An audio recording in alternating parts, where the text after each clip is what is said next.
Hello friends, welcome back to my channel जिसका नाम है ऑनेस्ट बाय समीर। आज हम आए एक नया वीडियो लेके जिसमें कि आज हम बात करने वाले हैं कि लोहे वाले कूलर से ज़्यादा प्लास्टिक वाले कूलर क्यों सक्सेस होने लगे हैं और इनकी बिक्री, प्लास्टिक कूलर की बिक्री इतनी ज़्यादा क्यों बढ़ गई है। इसके कई सारे रीज़न हैं और उन रीज़न को हम जानेंगे। तो चलिए शुरू करते हैं वीडियो शुरू करने से पहले आपसे एक रिक्वेस्ट रहेगी, चैनल को अगर सब्सक्राइब नहीं किया तो चैनल को सब्सक्राइब करना ना भूलिएगा। प्लास्टिक वाले जो कूलर होते हैं इनके सबसे ज़्यादा बिक्री का सबसे बड़ा कारण है कि ये पोर्टेबल होते हैं। इसको जहाँ चाहे वहाँ आप लगा सकते हो, एक जगह लगा के दूसरी जगह अगर आपको एडजस्ट करना है। इसमें व्हील भी किसी किसी मॉडल में आते हैं, अगर व्हील भी नहीं आते तो जब टैंक खाली हो जाता है तो बहुत हल्का हो जाता है और इसको आप कहीं भी अपने हिसाब से एडजस्ट कर सकते हो।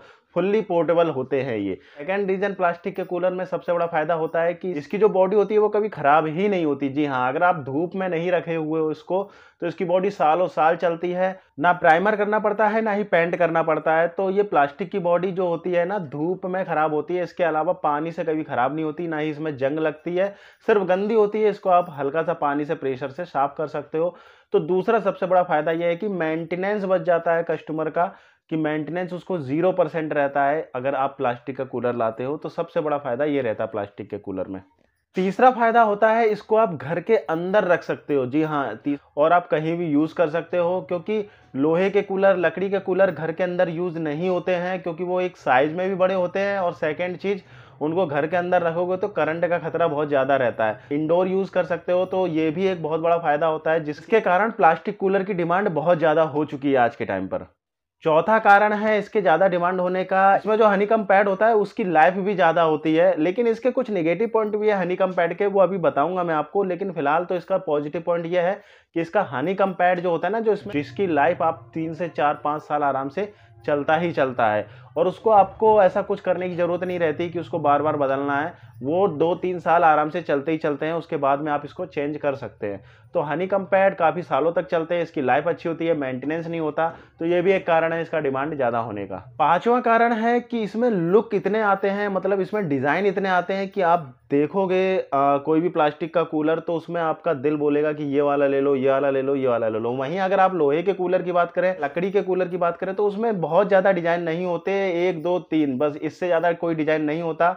छोटे में भी वैसे ही डिज़ाइन दिखेगा, बड़े में भी वैसे ही डिज़ाइन दिखेगा। लेकिन प्लास्टिक के कूलर में आपको डिज़ाइन और मॉडल कई तरह के आपको मिल जाते हैं, जो कि आपके रूम की शोभा बढ़ाते हैं। आप डिज़ाइन के मामले में इसमें बहुत सारी वैरायटी आ जाती है, ये भी एक कारण है कि इनकी डिमांड ज़्यादा है। इसमें 2 फॉर्म में कूलर आते हैं, ब्लोवर में भी आता है, पंखड़ी में भी आता है। तो इसमें मॉडल कई सारे हो जाते हैं। आप ब्लोवर फॉर्म में लोगे तो स्पीड बहुत फास्ट हो जाती है उसकी, लेकिन वो सेलेक्टेड पॉइंटेड एरिया में हवा देते हैं। अगर आप वहीं पंखड़ी फॉर्म में लोगे, जैसे कि लोहे वाले कूलर में पंखड़ी लगी रहती है, इसी तरह से ये भी पंखड़ी वाले कूलर होते हैं। तो इसमें 2 तरह के मैन्युफैक्चरिंग होते हैं, और एक ब्लोवर में और एक ब्लेड में। तो ये ऑप्शन आपको मिल जाते हैं प्लास्टिक के कूलर में। तो ये भी एक कारण है इनकी बिक्री ज़्यादा होने का। फ्रेंड्स, अब बात करते हैं इसके मुख्य कारण की, जिसकी वजह से ये ज़्यादा डिमांडिंग में है। इसका मुख्य जो कारण है वो है, इसमें अगर करंट आता भी है, इसकी मोटर में अगर करंट आता है, इसके पंप में अगर करंट आता है, तो आप जब इसको छूते हैं, इसको टच करते हैं ऊपर से, तो आपको करंट कैसा भी नहीं लगता, क्योंकि ये प्लास्टिक बॉडी में होते हैं और प्लास्टिक बॉडी में करंट फ्लो नहीं करता,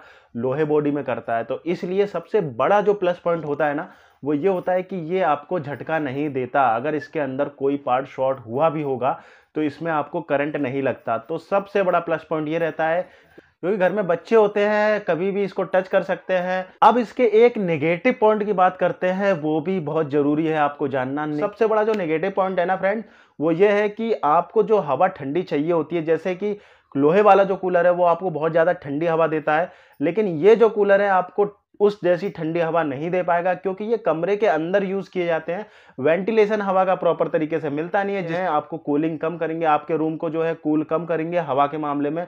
लोहे वाले कूलर हवा के मामले में एकदम ओके होते हैं, वो बहुत ही ठंडी हवा देते हैं, क्योंकि वो विंडो के बाहर रखे जाते हैं। सबसे बड़ा कारण लोहे के कूलर में ठंडी हवा देने का यही होता है। अगर बात करें लाइफ की, तो प्लास्टिक के कूलर की लाइफ, जैसा कि आप सभी लोगों को पता है ना, तो ये सड़ता है ना गलता है, तो इसकी लाइफ भी बहुत ज़्यादा होती है। 5-5 10-10 साल आराम से चल जाते हैं। बस ये है कि इसकी जो एग्जॉस्ट होता है ना, उसमें जंग आ जाती है, जिसकी वजह से ये प्रॉपर तरीके से खुल नहीं पाते हैं, जिसकी वजह से आपको इसमें फिर जुगाड़ करनी पड़ती है। तो ये आई होप कि आपको ये वीडियो पसंद आया होगा। अगर वीडियो पसंद आया तो चैनल को लाइक एंड सब्सक्राइब करना ना भूलिएगा। Thank you so much video देखने के लिए, धन्यवाद।